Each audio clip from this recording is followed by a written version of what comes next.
I was sent. The funny thing in this situation is I was sent some videos to show it, and then I went and tried it, and it happened. Do you know what I mean? And that's it. You know. Well, here we are. You can't fly for beans. You can't fly for beans, mate. That's the problem. There is that. I just started because it was already interesting. A better pilot would have caught that washout, you know. A better pilot would have caught that. When it was upside down. Yeah. When it was upside down. Wouldn't let it get upside down. Your reactions are so slow, mate. It took 3 frames for it to get right inverted. You could have saved it. Too much latency. The interesting thing, actually, when you looked at the 3 crashes that I've made it do, the 2 of them are actually different. The 2 of them, it self-recovers. Yep. Before I even needed to intervene. Whereas the big one was upside down and no input, no discussion. And it didn't switch itself off. That's what worries me more. No, there's a deep intrinsic flaw somewhere, because the other guy that was hovering and then moves the sticks to put it into manual mode and just flips inverted and drives itself into the ground. So there's something that's triggered. And it seems like a total failure of the flight controller. It seems to get confused as to which way is up. And that's separate to the washout issue. But it looks like the washout issue is the thing most likely to trigger that. And that's it. They are talking about the DJI Avata, just so we are talking about the DJI Avata. I don't think anyone. There's nothing else to talk about this week. That's it. That's the only thing. Someone said something really interesting. You can't get the basic remote for it. It's been out of stock. Everyone's been scrambling around, and I do wonder if there is some intention behind that. Well, I wondered. I was going to say, is it not because they actually want you to use that wand thing rather than using the sticks? And the mixing doesn't work as well with the sticks as it, because the one thing. What do you do for yaw on the one thing? It won't yaw in flight. You can only yaw static, and that's the interesting thing. So when you're moving forward, you have banked turns only, so it's fully banked. And it's putting a little bit. It's some balance. It's yaw it's putting a little bit of yaw in the turn as it goes. Coordinated, wide. Yeah. It's not made for the sticks. It's very wide. It's not made coordinated turns aren't a problem. It's flat yaw that causes the issue. And there's reasons that there's rumors as to why they shipped the hand controller. They had too many of them in stock, but it's now looking maybe that was one way to ensure that the craft wasn't going to crash if they knew there was a problem. And I think they knew a problem because as Ian pointed out in the manual, there's references to this very situation of yaw washout. Yeah, and it's and look, I don't care that it washes out. As you say, if you look at all of the problems, 90% of the time on those other tunings, it recovers and you can easily recover it. It's not a problem. The problem is there's a point on left hand only, definitely appears to be more left than right, that something triggers it to then go and flip over. And sometimes the flight controller recovers, sometimes it doesn't. And look, it's hardly surprising DJI are having problems with manual mode. They haven't really built that many manual mode aircraft. It's not really shocking, but what is shocking is this community's approach of, you're holding it wrong. It should not do that. End of, period. What's the argument you're holding it wrong? Unpack that. Well, I don't mean holding it wrong, but it's the argument that you're using it wrong. It's the old Apple argument of you're holding it wrong. And yes. If this was a pilot putting it into a move that any normal drone would not be able to recover from, that's fine. But the issue here is the software inverts it, and it just then, that's it. And all 3 times I hit the deck in that situation. 2 of them I was able to, one of them I recovered. One of them I decided to cut the motors and let it roll to its safety. And the first one was no go, end game. That's it. Well, you're just lucky. You're in the Northern Hemisphere. Down here, they actually just fly away. Go straight up. Yeah. And do they crash turning right in the Southern Hemisphere? I wonder. Probably yes. So, but I mean, China's worried because there's all these Avatas burrowing their way back home at the moment. Mining. For me, it's really simple. I just made a really quite clear blanket statement of I don't think it's safe in that mode. If you're going to buy it for that mode, I don't recommend you do it. And that's it. And that's just my prerogative. And that stance will stand until this is fixed. And then there's the other conspiracy that people are trying to push these Avata out. No, they don't have remote ID active. And people are going, oh, I won't have to update, so I won't have remote ID. And then on the 15th of December, there'll be an update that says, to fix an important bug that causes your Avata to flip, you must update now. And incidentally, it turns on remote ID, so now you can't fly without your phone connected. There is, they've done that before. Yeah, it's interesting. I haven't heard anything from them. Clearly, it hasn't upset them that much because no one's reached out. I was half expecting DJI customer support to reach out. There might be there's possibly 2 anti-DJI videos going up next week, and it's not because I'm in the mood for putting up anti-DJI videos, but it is how it is at the moment. There's the battery video, which I've got to do, but there's also a user who DJI, on the launch of the Avata, there was a competition to win, and the user won it. He's a member of one of the communities I'm involved with. I've seen all the evidence. They reached out to him over a month ago and then stopped responding to the emails. So DJI said, congratulations, you've won an Avata. And now they've gone completely silent on him. And that's why I posted that on Twitter a few days ago. Isn't just being told you're a winner enough?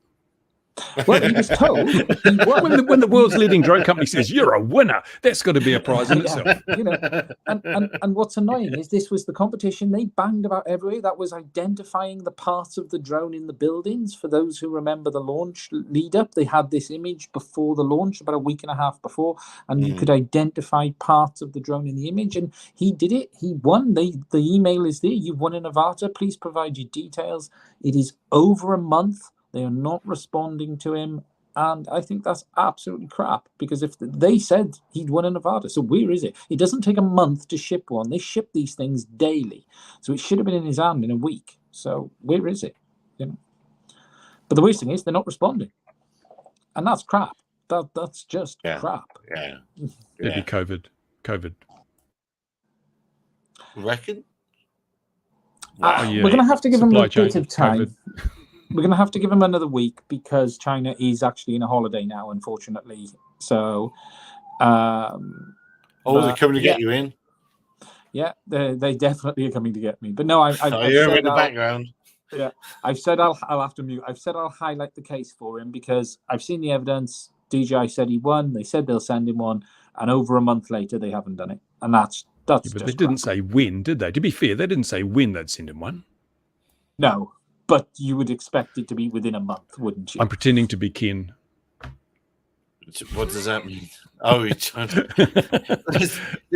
the amount of passion being shown towards this product on the 2 camps, or sit on the fence, whichever, but either absolutely for or seemingly not completely pro the device. People are really invested in the Avata in their minds, because there's a few of them out there for sure, but there can't be many.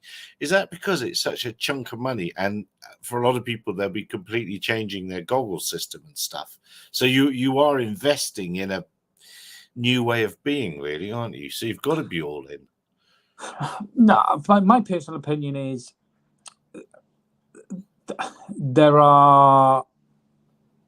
everything is down to clicks, money, what's in it for people. And look, I am simply making content to say how it is, as Bruce has done in the past, and that's it.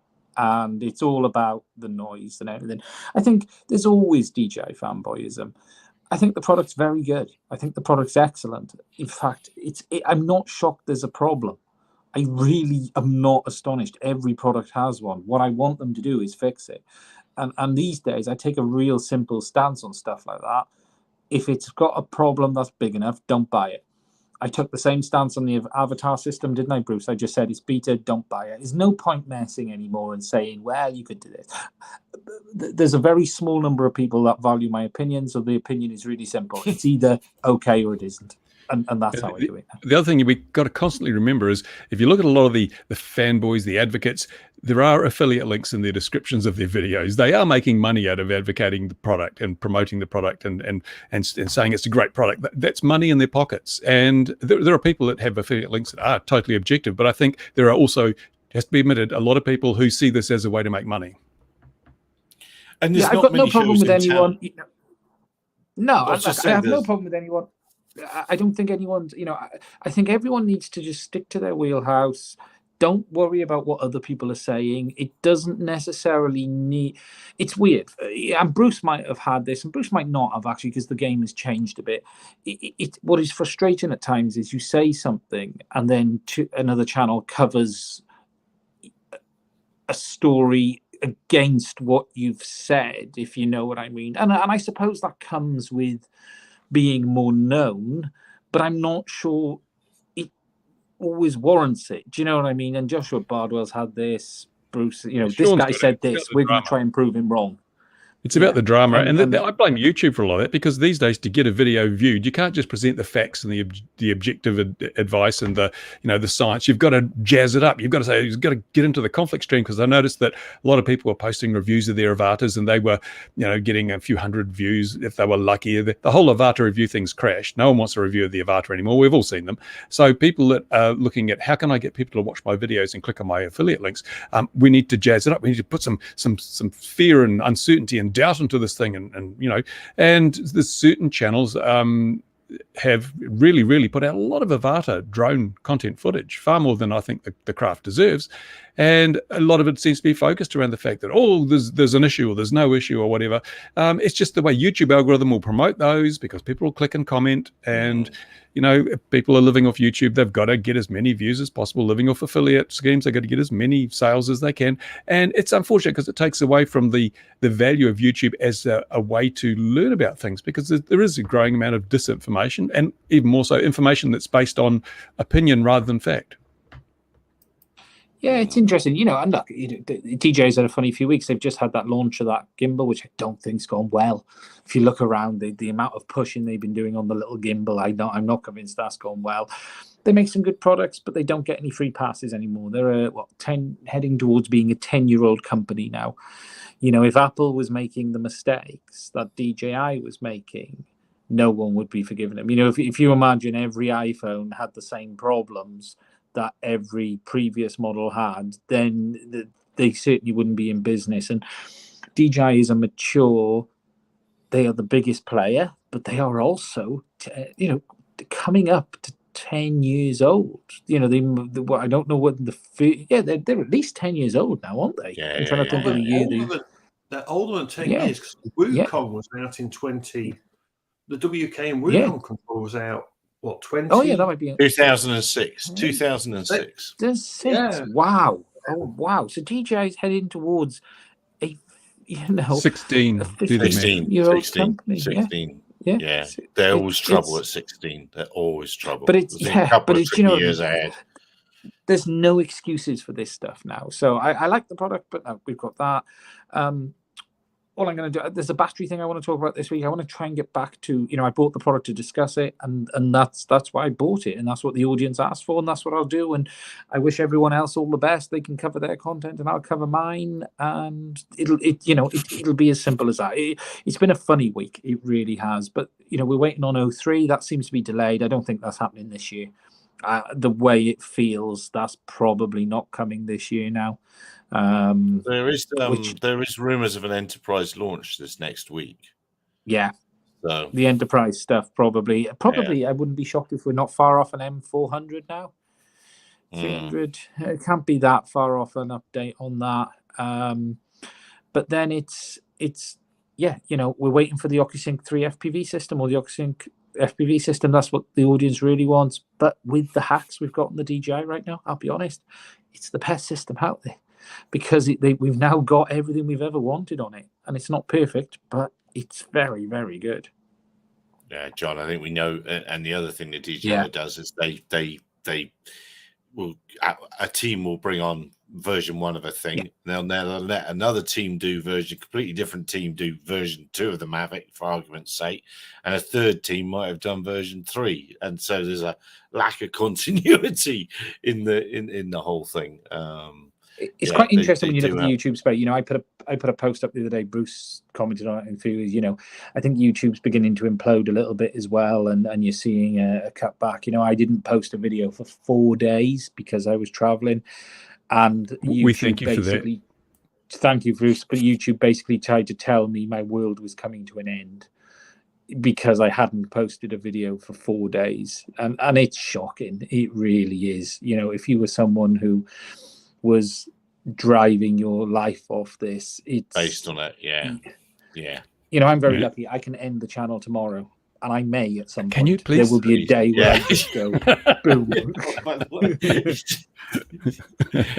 Oh no, that would be a shame. But it's people are chasing as a smaller bots chase, isn't it? And so the other thing too is that we're reaching a situation where the whole world is heading for an economic crisis. I mean, in the UK, you know, there's the bums falling out of the pound. Yeah, and all over the world, energy prices are going up, and the cost of living is going up, and it's a point where hobbies are a discretionary spend, and people, even watching YouTube is somewhat of a discretionary pastime. And if people are having to work harder to survive, you know, it's a drain on resources, and I don't think people have got the money to spend on this hobby as much as they did even 6 months ago. So, and we've got supply shortages, and everything's gone up in price. It's just, we're heading for a bit of a perfect storm. So it's going to be increasing. I think we will continue to see views drop on this particular segment of the market, and we just have to grin and bear it. Other segments are growing up. Go on. It's going to be interesting because now it's winter. I mean, well, it's autumn here. Winter's coming. Surely viewing goes up because people now will sit inside for a lot. So YouTube views should go up a bit. You know, people aren't flying as much, but yeah, the hobby itself, I agree, Bruce. You know, with all the price rises, it could be interesting. The big problem is there's still a lot of problems. You know, we've just had the new Cube Orange Plus, which I did a video about last week, which is an updated version, which is good to see. But Philip this week was talking about, you know, clone ARM flight controllers, or not controllers, but chipsets. You know, a huge amount of the RC gear we're seeing now has a clone ARM chipset. Half the remotes I've seen now, the likes of Radio Master, Cube Pilot, are all sticking with genuine stuff. I've not seen anything from Radio Master that's not legit. I've not seen anything from Philips out and out category saying they're not doing it. But you are now seeing the Chinese manufacturers shift over to these. They're licensed copies, but they're not STM processors, and some of them are legit. You snob! What a snob! Boy, he's so snobby, isn't he? To have the right sticker on his chip. But actually, speaking of you still can't buy a Raspberry Pi anywhere. I mean, it's like they're all out of stock. I found some tonight, and I'm not going to tell you where they are. So they're swine. Yeah. So I need to buy a couple. And the big problem is we are heading for. It's not just about the lack of money; the lack of parts are still in the industry. And how, you know, Chinese manufacturers banging out $30, $40 flight controllers for FPV. Not sure that's going to be needed when there's a shortage of chips. So yeah, there's probably going to be a pullback everywhere. And the bigger problem will be finding chips that are hardened to radiation in a few months' time. Yeah. Bruce is right. Months. What version of the STM32 is radiation safe, Bruce? I need to order them in now for my. Just wrap it in tinfoil. It'll be fine. It'll be fine. And apparently they're going through a snotload of Mavic 3s in the Ukraine right now. Yeah, I bet they are. That's probably keeping DJ afloat. Well, yeah, exactly. Well, you say that yes, Raspberry Pis are hard to get a hold of, and you think that must be because they're making 12 a year or something. They're still pushing out 400,000 a month to their business partners. Sort of So it's become such a thing. I mean, there's so many devices out there now that are Raspberry Pi based that you can see the demand for them is absolutely huge. Yeah, and I'm glad I got my Pi 400 last year because they've doubled in price down here. So it's I love them, but I know where there's some. And Mitchell's saying any news outside of DJI, maybe counter US or regarding Altitude Angel. I can tell you that. Remember, we asked or we mentioned that. And Richard's on babysitting duties tonight. So if you're watching, Richard, hello there. The danger areas on the map not having danger area 406 or whatever it is, that's going to change. They're going to put it in. So danger areas are going to be numbered. That was apparently on their nice to have list. And then it moved off into we haven't done it now. So it can't have been that nice. Richard's put it back on a list. So that's going to roll in. So that is a bit of a pet peeve of mine. Go on. I was just going to say, did we see the news about John Ortel has moved up as well? John has been made VP of training and something else off the top of my head, isn't he? John McBride, yeah. John McBride, so John's moved up again. So Ortel are doing some moves. And that's a good move. John's a great guy. Yeah. And, you know, he knows his stuff. Well, did you see that Dan tweeted that the FAA setting up an counter UAS arc or something? Yes. Yeah. Yes. Things I can't say, so I won't say. And then Richard, things I can't say. No, audience, block your ears, and Gary will tell us. But last Friday, they sent me an email saying, "Hey, Gary, active tracking has come, or whatever they call it. I don't know. Is coming tomorrow. It's coming to the Nano Plus. So get ready to update it and tell the world about it." And it never happened. So I have got to have a word to them. In like, why did the PR department send the emails out when engineering obviously wasn't ready? So I am loving that little thing, but there's a few I like things. the Nano Plus. I see it. Yeah, it's not perfect, but it is very good at what it does. Yeah, but there's definitely things they could be doing, and yeah, they deserve to be doing a little bit better than. Well, maybe they are doing it very well. I don't know. I know they're that beating also. Skydio, though, guy. You know, let's look. Yeah. We're in Skydio right now. You know, those guys. I saw an email today. Was there something gone out this week? They've done something, but they don't seem to exist in the drone industry. They're clearly doing something in the background, but I think they have got rid of. I've forgotten the name of the military versions, the blue one. I think there's quite a few of those have gone out. Those are selling quite well, but you do wonder how many units they can actually produce in maybe they're supplying tech to Elon for his humanoid robots. Oh God, don't start me on that. Didn't Lego do something a bit better than that once? Lego, yes. Mindstorms, yeah, that's right. 10 years ago, whatever. And then old Ian, dear old Ian, other Ian, just tore apart the video, showing all the continuity errors. It's like, oh, come on. But look, if the only one product that Elon sells that is a must-have is for those people who find their snakes are squeaking a little bit. He's got the perfect product for that. The oil, the correct grade of oil for it. Yeah.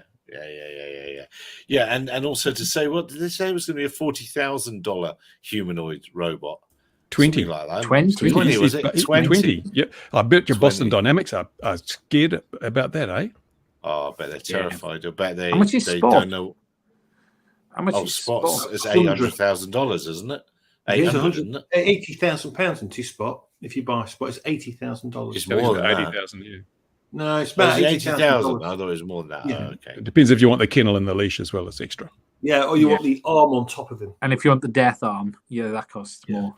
Or the automatic rifle. That's a must-have. That's the arm that grabs your Rams, children by their faces and pushes them through windows, isn't it?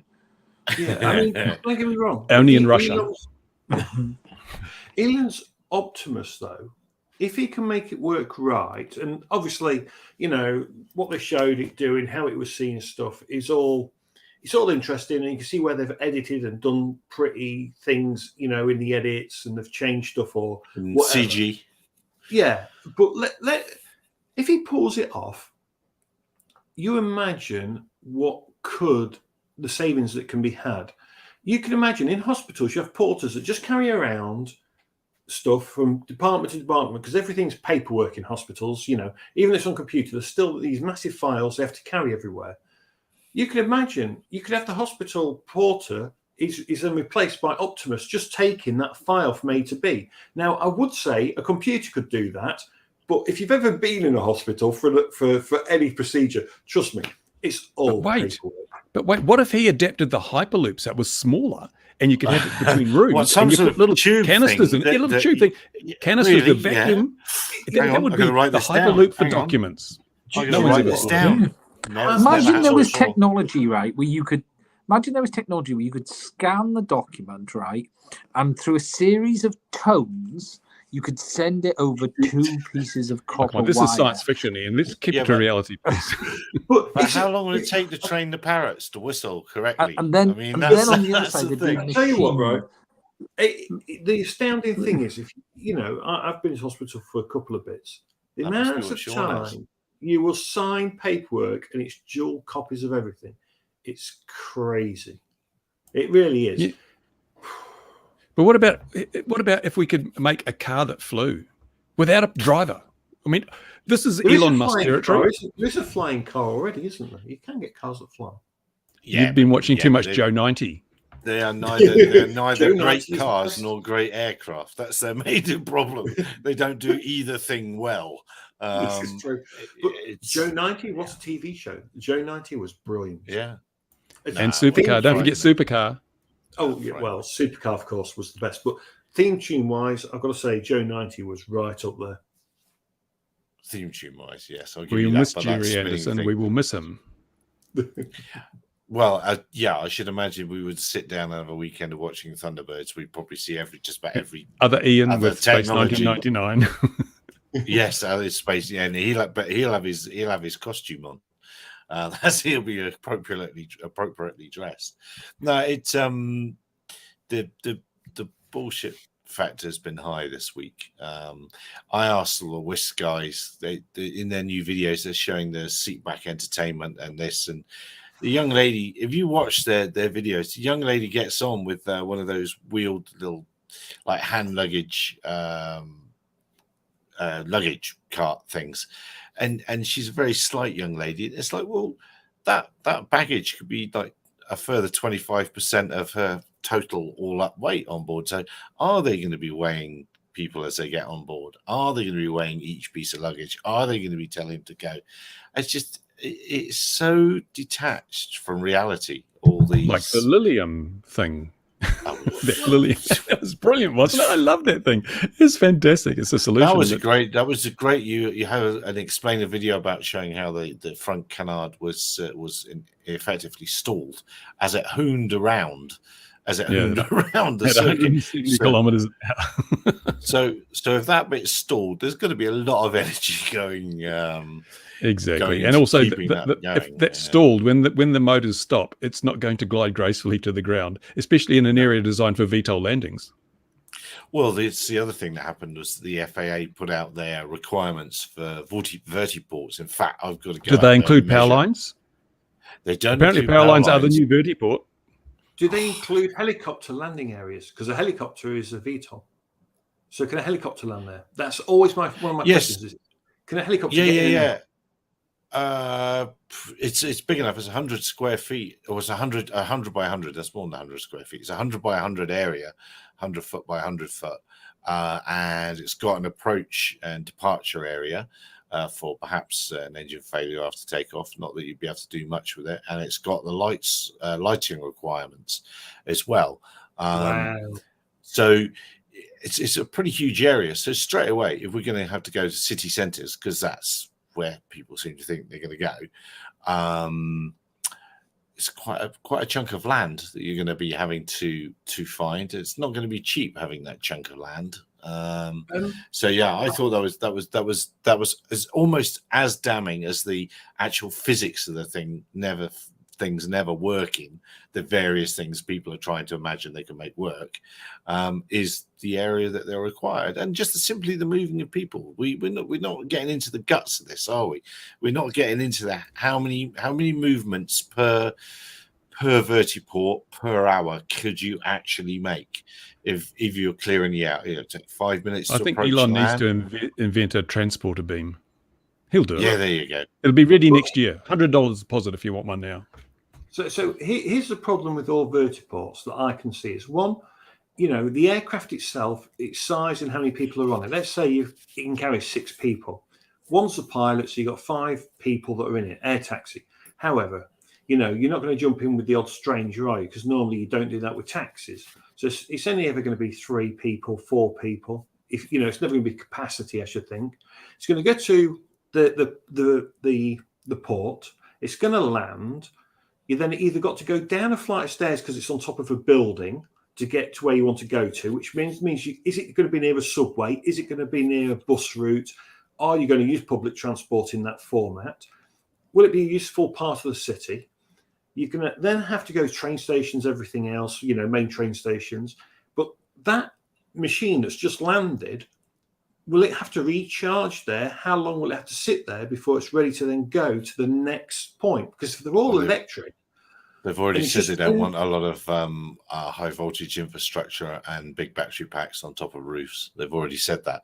So no, the supposition is it's going to disappear off and change its battery every few minutes or whatever. So, the Pan Am crash, exactly. That's what did for wasn't that Disney employees? I can't remember, but that's what kind of did for helicopters in town, wasn't it? Well, we had one in the UK, didn't we, where a police helicopter went through a pub roof, sadly. Pub roof in Glasgow, yeah. But that was that's perhaps a little bit different because that was nighttime dangerous ops. Not when your fuel tank runs out.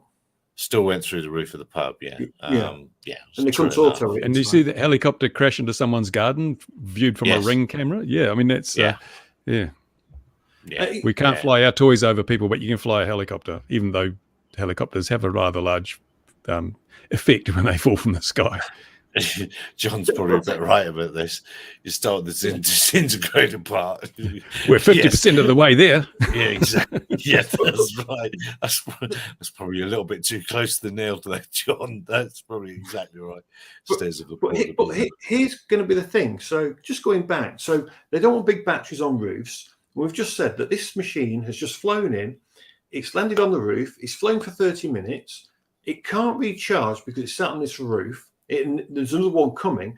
Where does it go to recharge? Does that mean there's got to be a second charging place nearby that's completely pointless, and you should have made the entire area correct in the first place, because it can't do its full journey back to where it just come from because it's not got power. It can only do another 10-minute flight, for example. Where's it going to go?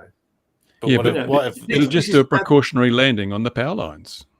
On the power lines, we'll come to that in a second. But could this vertiport? I don't know what a helipad in a city can do. How many movements an hour it can do? Can it do 6 movements an hour? 10 minutes approach, landing, chuck the people out? Can it do 12? And is this a noise-based thing? Because I know that we've had those complaints about the wing thing in Australia. The noise complaints continue to come. There was a video on Australian TV, and that's just a little tiny delivery drone. What happens with the VTOL? It's going to be immensely noisy. Especially and Sean's also goading us into talking about the controlled landing. That's what I can't get over. That they say it landed on the power. Yeah, they chose to land on them then if it was controlled, didn't they? Yeah, my arse. It was very, very lucky that's where it crashed. And then people are saying how good. And LinkedIn, I had an argument. Well, not really had an argument with someone today, but it's not an argument unless Ian's involved. Oh yeah. Well, there's always fire involved. The vertiport is seriously costly. Yeah, it's nuts costly. But what I was going to say was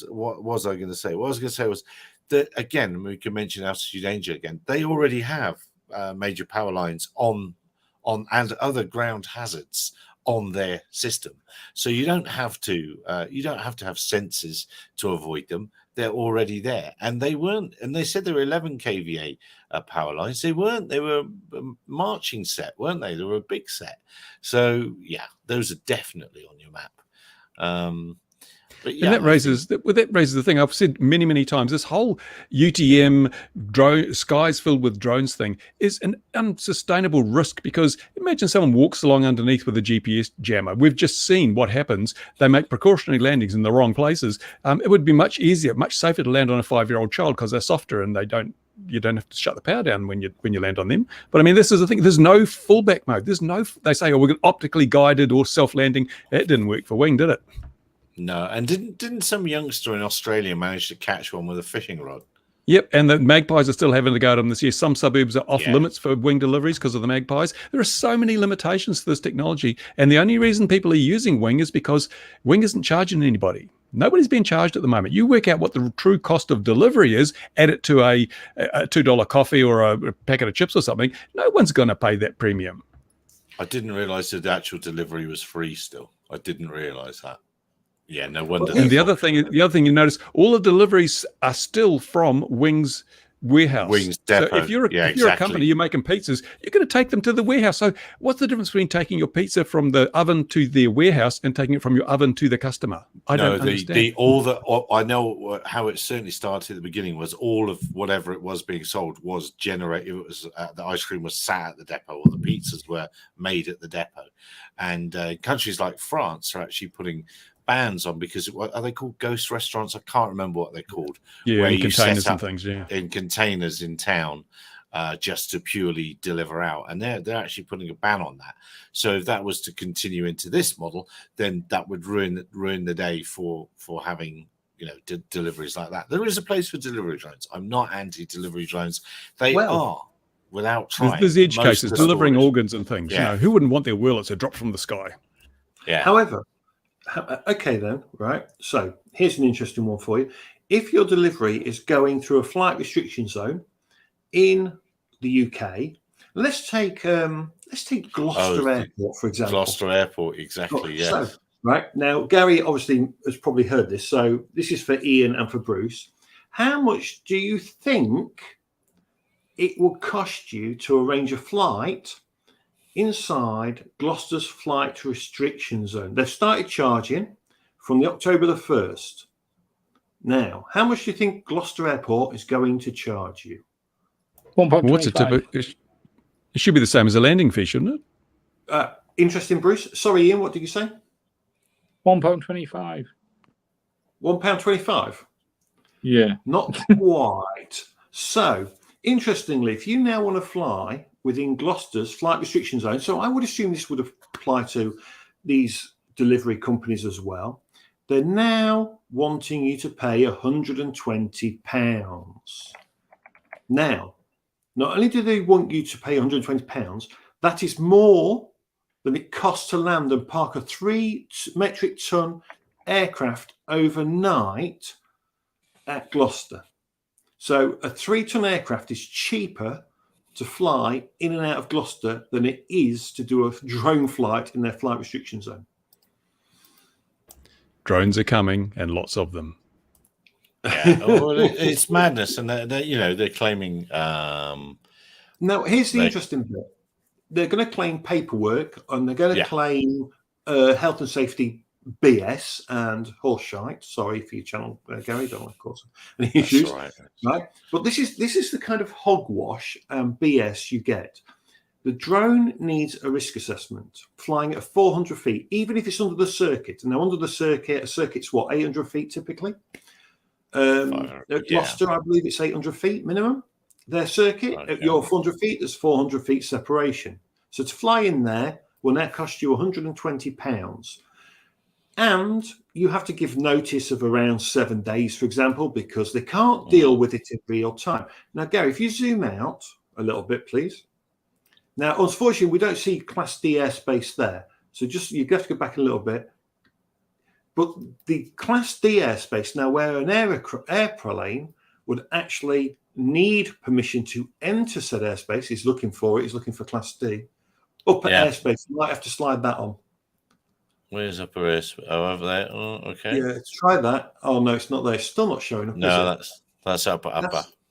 That's shame, isn't it? Because Class D would be 4 times the size of that, for example. So they don't. That's it. They don't have a big look. There's prizes. They don't have it. No. There's prizes. So what altitude does Class D start at?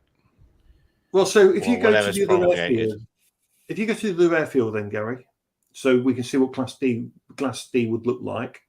That one there. Oh, right. So Class D is the funny shape around which airport is that? Brize Norton.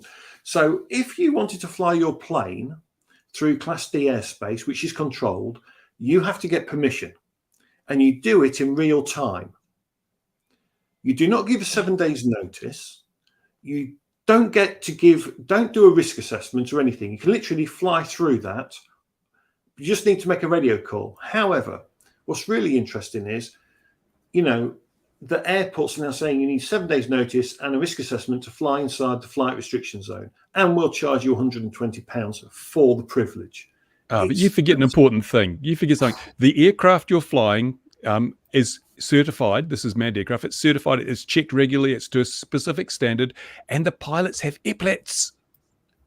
Oh, nah, I know what it is, Bruce. I've forgotten. They've got skin in the game. Skin in the game. Yeah, look, it is madness, isn't it? At the end of the day, whatever you say, it is. Although these days, for hygiene reasons, not as much skin as they used to. Yes. It's yeah. Right, guys, I'm going to head off. My coverage is dropping. Mate. Okay. All right. Look after yourself. Safe journey. It's all gone out of sync and everything on my side. Yeah. No fast your turns. No fast turns. Cheers, mate.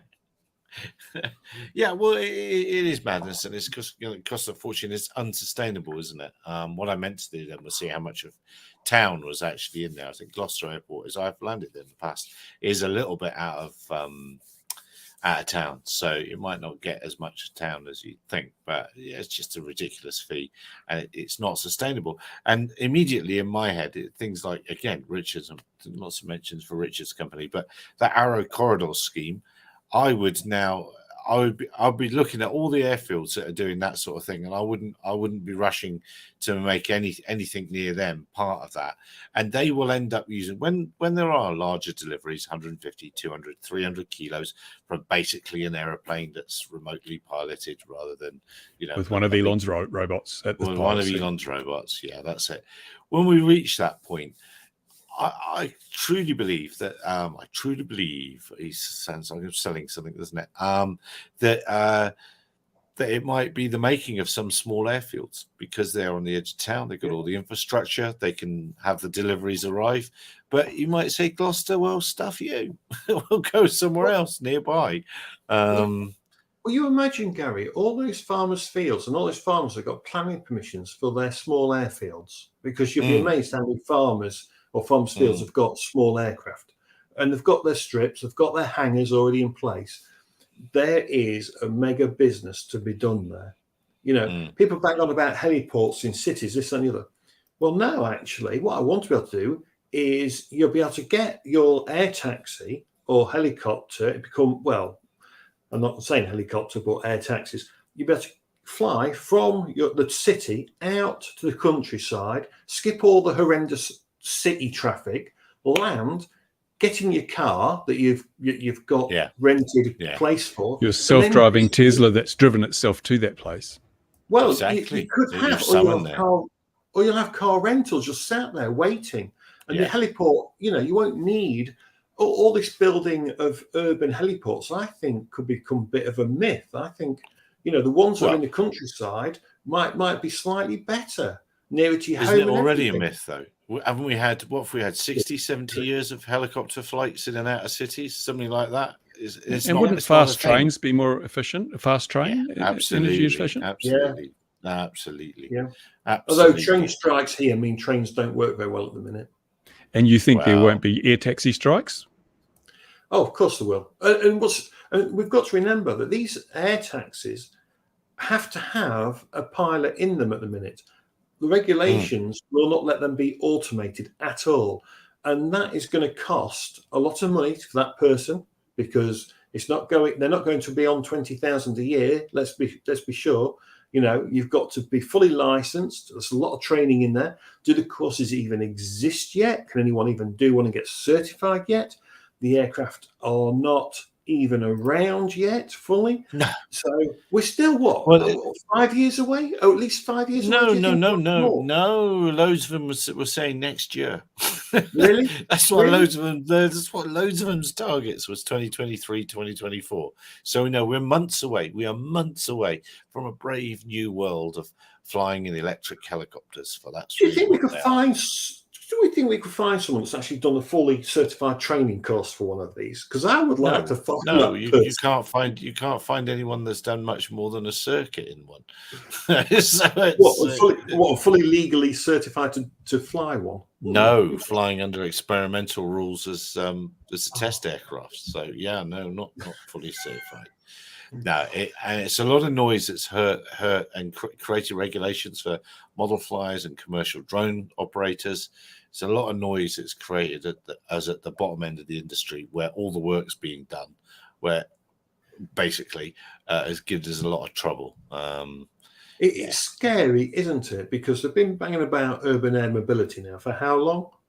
4 or 5 years? About 12. No, about 12 years. Whisk, 12 years, I think. Whisk. And still, sweet FA. Yeah. And he's talking about Football Association matches there. Yeah. Yes, I am. But we'll see bigger delivery stuff. It'll come.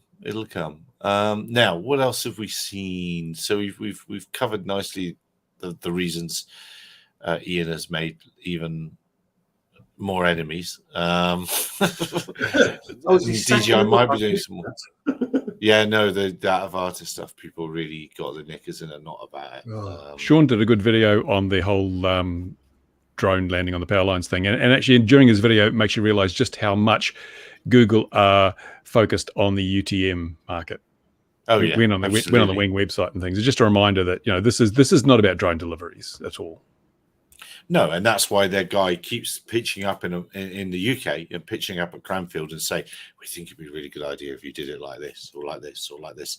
And it's exactly what Amazon's after as well. They're after a lot of the IP in the patents that they hold. But it's all, I mean, whoever wins that UTM race, Australia's beginning to roll out its UTM aspirations as well now, isn't it? Yeah, I mean, it's all worrying.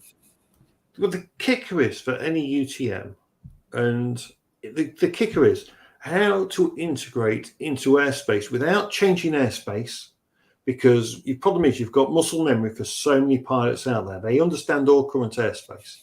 So they understand once you've been trained, if you've been at it for 2-3 years or 5 years or 10 years, if you suddenly changed airspace and said everything under this or over that and this, that, and the other, they're easy to get confused because they've got the muscle memory, right? And you're assuming the brain is a muscle. Yes, we used to have the quadrantal flight rule system in the UK, and they changed it to the hemisphere. What is it called? Just the two, whatever it's called. We have 0 to 180 and 189. We used to have degrees.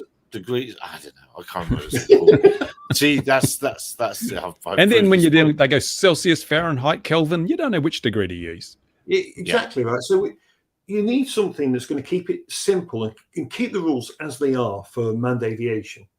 And so far, I've only seen Richards do that system. So Attitude Angel doesn't change airspace for anyone, doesn't make it suddenly a danger area. It keeps everything as it is. If it's Class G airspace, it stays Class G. If it's Class D, it stays Class D. There's no change to anyone.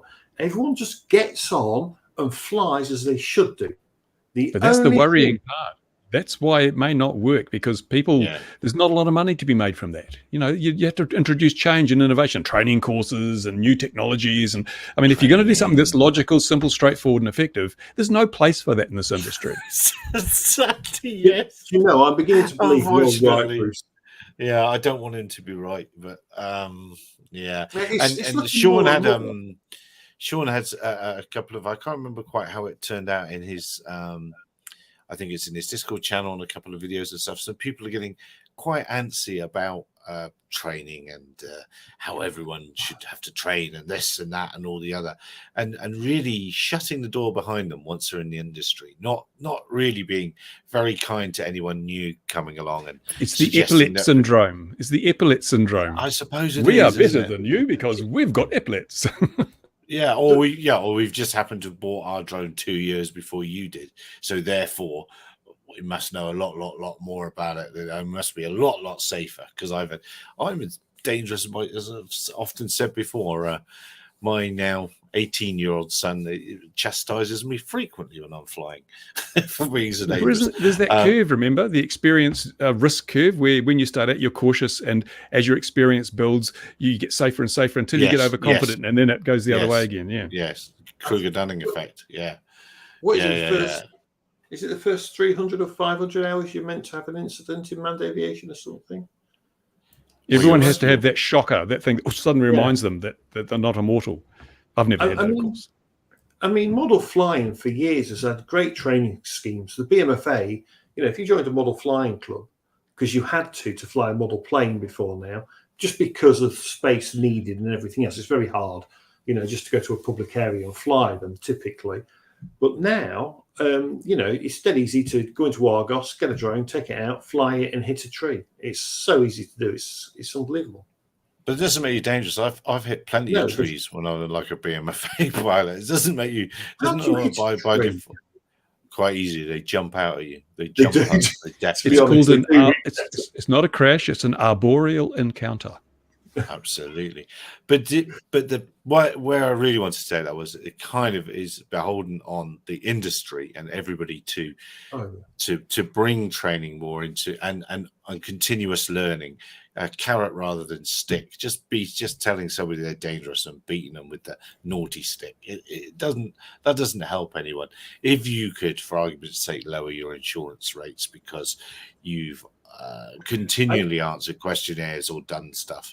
Continuous training is never a bad thing. Yeah, the thing that annoys me too, though, is like we're comparing a kid who kicks a ball on the street for fun to a professional soccer player. If you're a professional soccer player, you need to train, you need to work really hard because this is your livelihood. And if you're a drone pilot, a commercial drone operator, you need to make sure you're up to date, your skills are good, your knowledge of the regs is good, everything like that. But if you're just flying a toy plane in a park, you don't need all that crap. Just like a kid who kicks a football around the street doesn't need to know all about the FIFA and stuff.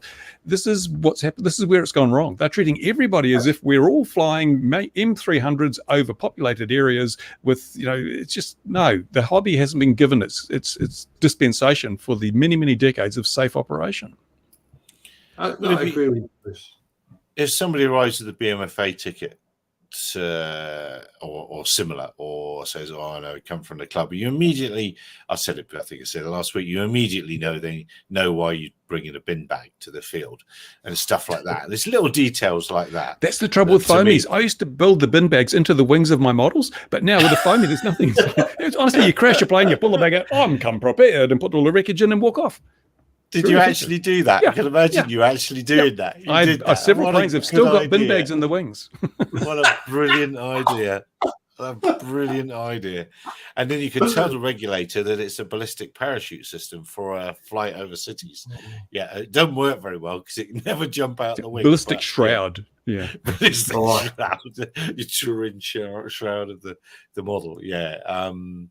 Sub 259 essentials. Yeah, I'm with you, Sean. Yeah, I understand. But I think I does get my goat a bit when I see people really laying into other people. But in the UK, don't you still need an operator ID for a sub 250? Yes, if it can record. Yeah, if it can record, if it's got a camera. Camera recording, then it does. Take the camera off, doesn't need it. So effectively, if you've got a 100-gram little model and you put a 40-gram Mobius on it, suddenly it needs to be an operator ID. Yeah, it's crazy. Even if it's not FPV, it's stupid. I know. But there isn't enough train for that $5. If it has to be, or $10, whichever it is, if it has to be, then there needs to be more training happening, and perhaps some training of airfields coming out. Because they said that, didn't they? So the FAA said the reason we want this is so we'll give you training, and so but they haven't. It's we want you to do this, so we've got a list of all your names and addresses, so we can chase you up when remote ID comes in. So in the UK, sorry, go on. No, go on. Well, in the UK, the flyer ID scheme is all free. So the operator ID pays for the flyer ID scheme. I'm waiting for them to bring out they're going to charge us a $5 to do the flyer ID. You know what I mean? I'm waiting for that to happen. They can't, because they can't upgrade the Raspberry Pi on the disk that's holding the database because there's no Raspberry Pis. Yeah. Exactly. Apparently, the system has to be. It's in Canary Wharf. Apparently. Bloody hell! What would that cost to keep a computer in a rack in Canary Wharf? But apparently it's a service because when I was at the CA meeting when they were talking and they had the people there that built the system and there's a group of us and we're like, it's all the NQEs, like me and John who I was with, like why didn't you just put a PC on the desktop just over there and just You know, you could easily set it up to do as a web server. Why do you pay these guys $2.5 million? Justify. You've never seen people's faces go red when I'm going, why did it cost $2.5 million? Justify it. And those people stood there going, Gatwick. Well, Gatwick is the reason for everything. It was before Gatwick. If I remember correctly, they had to justify it with Gatwick. Ian's getting ever closer to that. The freedom of information requests really are stinging, and the complaints against different police forces from the commissioner as well now, launching complaints against. Well, also the MOD of them. And the MOD are backtracking, aren't they? The MOD are trying to backtrack, saying we didn't say this, and quite clearly in their tweets they did. Yeah. But it's not what hilarious. They misspoke. We need to send in Auditing Britain or one of those auditors into this, and they'll sort them out with their phones and goading them to make bad statements and break the law. That'll work. They're fantastic, these auditors. I can't watch enough of them. I think I've watched one for a couple of minutes. Not one. I think I've watched one for like 2 seconds and just gone, no. You can't speak with an informed perspective if you don't watch them. True. True. No, but all right. So what's really interesting is the way they do stuff, Bruce. So the bit I saw was where he had a confrontation with a police officer. He has to go at the police officer because he's not told him that the nice one, Sean. That is recording. So he has to go at the police officer for saying to the police officer, "Oh, you've got to tell me that you're recording me." Yet he stands there quite clearly recording the police officer and never says the same. What he's just he's not. There's no policy. The policy affects the police officers, doesn't affect the public. You remember, public have different rights to police officers and responsibilities and obligations. If you're directly filming him, you still have to directly. You don't have to tell him. You don't have to tell him because you're a member of the public. GDPR doesn't apply to you or anything like that. They're dropping GDPR in England. Are they? From a drone? Yeah, crazy idea.